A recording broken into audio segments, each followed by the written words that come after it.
La scène paraît presque chorégraphiée. Au GAEC chez Coutard, à Arenton, la traite des vaches se fait en totale autonomie pour la centaine de bêtes que compte l'exploitation agricole. Car ici, Roland Putaz, le propriétaire des lieux, a fait le choix du robot de traite depuis 2013. C'est pas du tout la même vie, c'est un confort de travail qui est énorme par rapport à ce qu'on vivait avant. Les vaches sont plus bousculées, il y a un confort de travail, il y a un bien-être animal qui est immesurable par rapport à ce qu'on faisait avant. Aujourd'hui, on n'envoyait plus un chien, on n'a plus un bâton, on n'a plus rien. Les vaches vivent leur vie à leur rythme.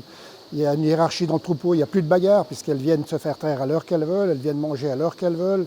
Il y a un confort de travail qui est énorme. Et moi, je n'aurais pas voulu que ma fille s'installe dans les mêmes conditions que nous, on a fait il y a 30 ans ou 40 ans en arrière. Mais voilà, le recours à ce système technologique ne plaît pas à tout le monde.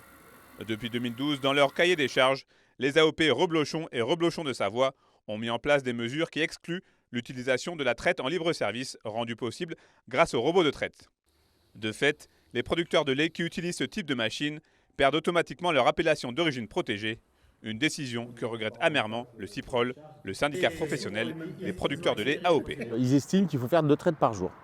2 traites par jour, bon, c'est pas le terroir, quoi. C'est un manquement voilà, de moyens, quoi. La rémunération du produit n'est pas la même. Aujourd'hui, on a fait des investissements dans nos fermes et quand on est mis dehors du jour au lendemain d'une appellation, ça met quand même une ferme en péril, quoi. Il n'y a pas d'études en France qui nous démontrent qu'on a tort, quoi. En Suisse, ils ont fait des études sur le vacherin fribourgeois et qui démontrent que le lait à robot n'a pas d'atteinte. Ça veut dire que par rapport à une traite traditionnelle, le lait à robot est aussi bon, voire même meilleur pour faire un bon vacherin. Donc c'est vrai qu'on a un petit peu du mal à comprendre. La division sur ce sujet est telle qu'aujourd'hui, déjà 9 fermes sur les 30 que compte le CIPROL ne peuvent plus produire de lait avec le label AOP.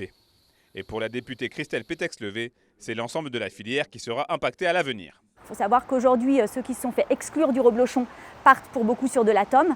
L'atome était totalement réglé en termes de marché et ça vient dérégler le marché. Donc ça va avoir des conséquences sur l'ensemble des produits laitiers fromagères dans les mois et les années à venir. Et si on souhaite que nos exploitations agricoles perdurent, on sait bien qu'il faut aussi qu'on travaille et qu'on progresse et qu'on innove sur ces méthodes. Le dossier semble aujourd'hui être dans une impasse et la suite des événements entre le CIPROL et le Certipac, un organisme de contrôle, se jouera devant les tribunaux au début de l'année 2024. On n'a donc pas fini d'en parler.